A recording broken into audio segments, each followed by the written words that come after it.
اس نے بہت ساری پرانی یادیں تازہ کی تھیں اور اب وہ خود یاد بن گئی تھی۔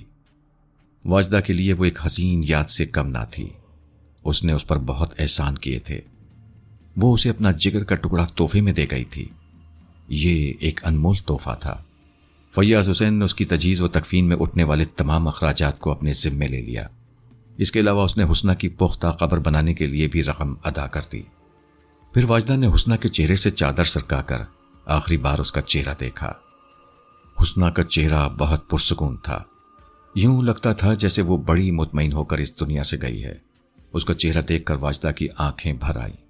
تب فیاض حسین نے دھیرے سے واجدہ کا ہاتھ پکڑا اور اسے حسنہ کے گھر سے نکال لایا۔ جب وہ واپس عاشق بٹ کے گھر پہنچے اور انہوں نے نیلم کو ساتھ لے کر سید پور سے جانے کا قصد کیا تو انہوں نے نیلم کے بارے میں بڑی عجیب خبر سنی۔ جب واجدہ نے یہ خبر سنی تو فوراً اس نے اپنا دل تھام لیا۔ ہائے نہیں، ارے یہ کیسے ہوا؟ فیاض حسین بھی پریشان ہو گیا۔ ارے یہ کیسے ہوا؟ فیاض حسین بھی پریشان ہو گیا۔ واجدہ اور فیاض جب حسنہ کے گھر سے واپس آئے تو عاشق بٹ اپنے گھر سے گھبرایا ہوا نکل رہا تھا۔ وہ نیلم کے بارے میں انہیں بتانے جا رہا تھا۔ انہیں سامنے دیکھ کر وہ تیزی سے آگے بڑھا اور بولا، نیلم بے ہوش ہو گئی ہے۔ یہ سن کر واجدہ پر بجلی سی گری۔ فیاض پریشان ہو گیا۔ دونوں گھر کے اندر کی طرف بھاگے۔ نیلم ایک کمرے میں چارپائی پر بے سود پڑی تھی۔ عاشق بٹ کی بیوی اور بیٹی اس کے نزدیک پریشان کھڑی تھیں۔ ہائے میری بیٹی کو کیا ہوا؟ واجدہ نے تڑپ کر پوچھا اور اس کا چہرہ اپنے ہاتھوں میں لے کر کہا، نیلم میری بچی کیا ہوا؟ نیلم کی آنکھیں بند تھیں۔ اس نے واجدہ کی پکار کو نہ سنا۔ وہ کیسے سنتی؟ وہ بے ہوش تھی۔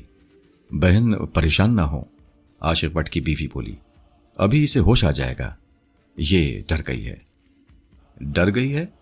فیاض حسین نے پوچھا، لیکن کس چیز سے؟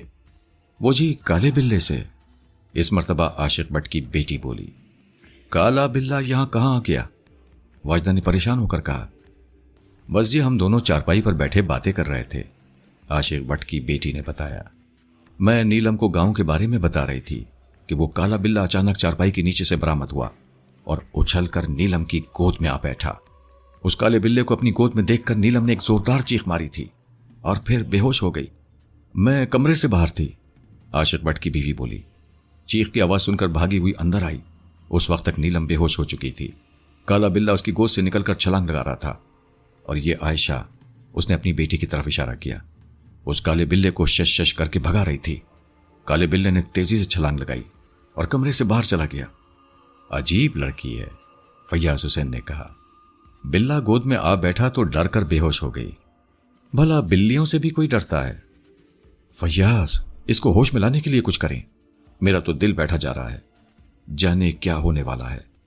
ذرا اس کو ہوا کرو اور پانی کے چھینٹے اس کے منہ پر مارو، ابھی ہوش میں آ جائے گی، عاشق بٹ بولا۔ عاشق بٹ کی بیٹی عائشہ فوراً ہاتھ کا پنکھا لے کر چلنے لگی۔ عاشق بٹ کی بیوی ایک کٹورے میں پانی لے آئی۔ واجدہ نے اس کے ہاتھ سے کٹورا لے کر اس کے منہ پر چھینٹے مارے، مگر نیلم نے آنکھیں نہ کھولیں۔ سنیں یہاں کوئی ڈاکٹر نہیں؟ واجدہ عاشق بٹ سے مخاطب ہوئی۔ یہ چھوٹا سا گاؤں ہے، یہاں ڈاکٹر کہاں؟ البتہ ایک کمپاؤنڈر ضرور ہے جو یہاں ڈاکٹر بنا پھرتا ہے، آپ کہیں تو اسے بلوا دوں؟ عاشق بٹ نے جواب دیا۔ کیوں فیاض؟ واجدہ نے فیاض حسین سے اجازت چاہی۔ ہاں بلوا لو، کمپاؤنڈر ہے تو کچھ نہ کچھ تو ضرور جانتا ہوگا۔ ہاں جی ویسے تو بڑا تجربے کار ہے، پورا گاؤں اسی سے علاج کراتا ہے۔ پھر اسے بلوا دیں، فیاض حسین نے کہا۔ اچھا جی، یہ کہہ کر عاشق بٹ نے پاس کھڑے ہوئے ایک بچے کو حکم دیا، اوئے جا بوٹے نو لا، اس سے کہنا چودھری جی نے بلایا ہے۔ یہ سن کر بچہ فوراً کمرے سے تیر کی طرح نکل گیا۔ ذرا اس کے تلوے سے لاؤ، فیاض حسین نے واجدہ سے کہا۔ واجدہ یہ سن کر نیلم کے سراہنے سے اٹھنے لگی۔ عائشہ نے اسے روک دیا۔ خالہ آپ وہیں بیٹھیں، میں سلائی دیتی ہوں۔ پھر وہ اس کے قدموں میں بیٹھ گئی اور آہستہ آہستہ اپنے ہاتھ سے اس کے تلوے رگڑنے لگی۔ واجدہ نیلم کے بالوں میں انگلیاں پھیر رہی تھی، پھر اس کی بھوؤں کو آہستہ آہستہ اپنی انگلیوں سے دبانے لگی۔ عاشق بٹ کی بیوی گاہے بگاہے اس کے چہرے پر چھینٹے مار رہی تھی۔ فیاض حسین اور عاشق بٹ خاموش کھڑے تھے، کوئی ترکیب کارگر نہیں ہو رہی تھی۔ نیلم ابھی تک بے ہوش تھی۔ فیاض حسین بار بار اپنی گھڑی دیکھ رہا تھا۔ اس بچے کو گئے ہوئے کافی دیر ہو چکی تھی، لیکن ڈاکٹر بوٹا ابھی تک نہیں آیا تھا۔ کیا ڈاکٹر کا گھر دور ہے؟ فیاض نے پوچھا۔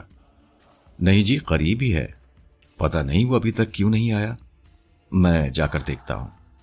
چلیں آپ کے ساتھ میں بھی چلتا ہوں، آ جائیں، عاشق بٹ نے کہا۔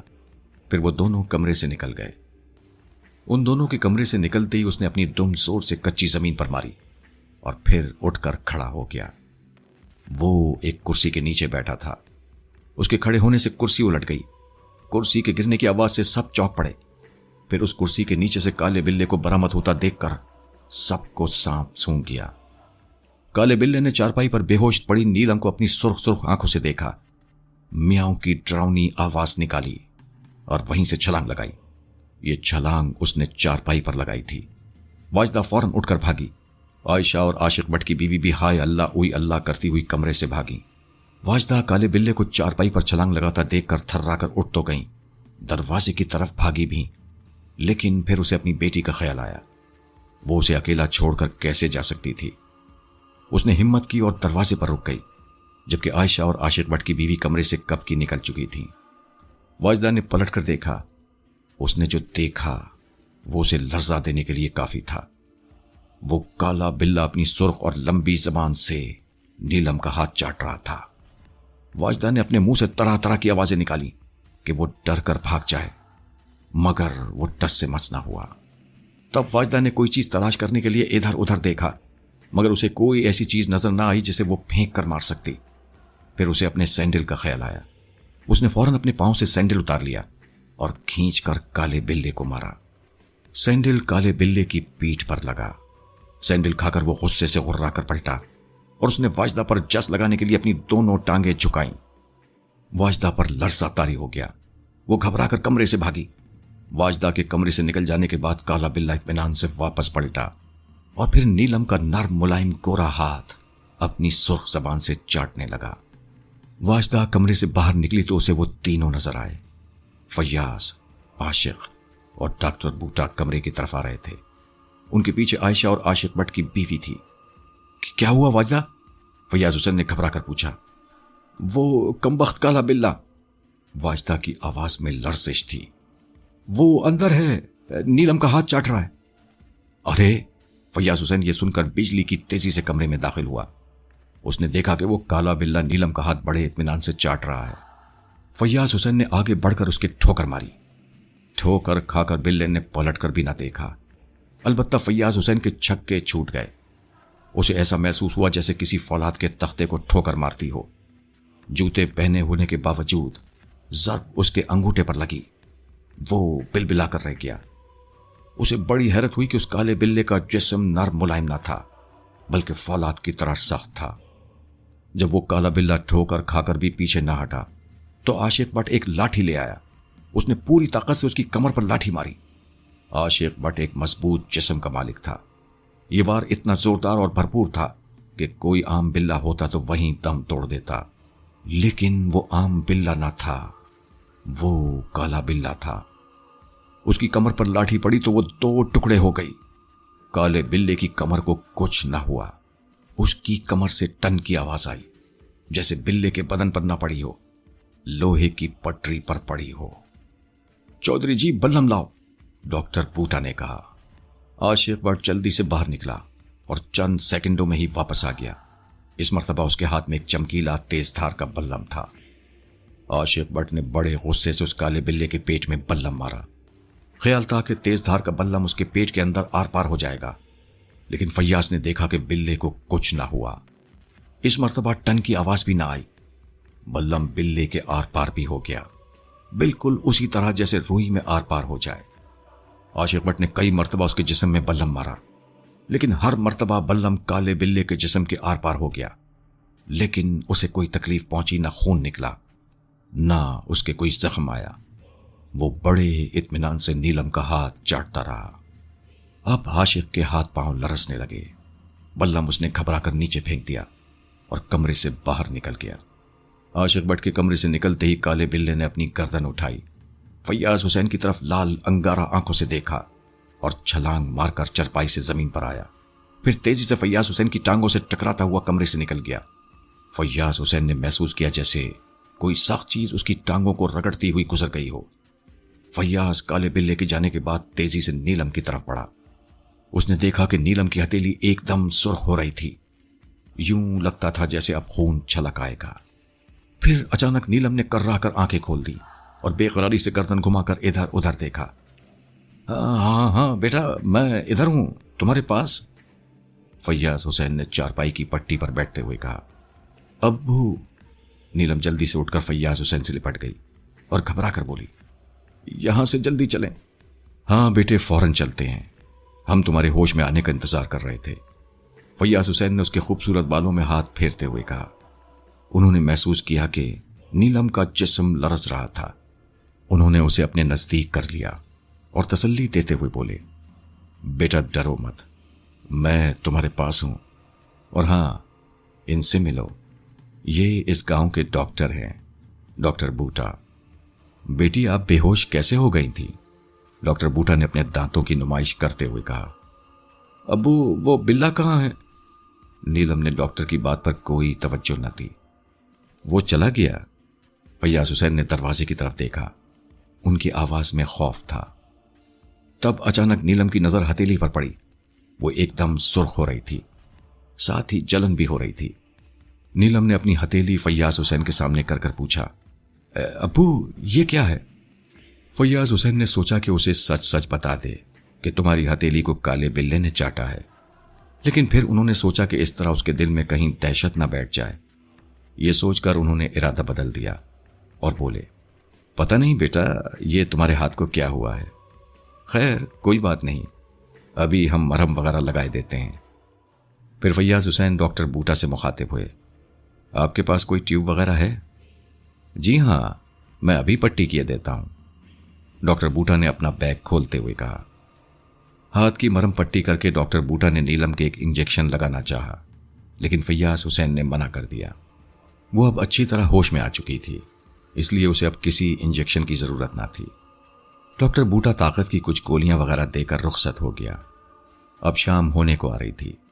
فیاض حسین سورج غروب ہونے سے پہلے اس علاقے سے نکل جانا چاہتا تھا تاکہ اندھیرا ہونے تک وہ مین روڈ پر پہنچ جائے۔ یہ سوچ کر انہوں نے فوراً ہی وہاں سے نکلنے کی تیاری کی۔ عاشق بٹ نے انہیں روکنے کی کوشش بھی کی، لیکن وہ رکے نہیں۔ خاص طور پر نیلم کسی طور پر وہاں رکنے کے لیے تیار نہ تھی۔ وہ بار بار یہی کہے جا رہی تھی، ابو چلیں نا، یہاں سے نکلیں، میرا دل گھبرا رہا ہے۔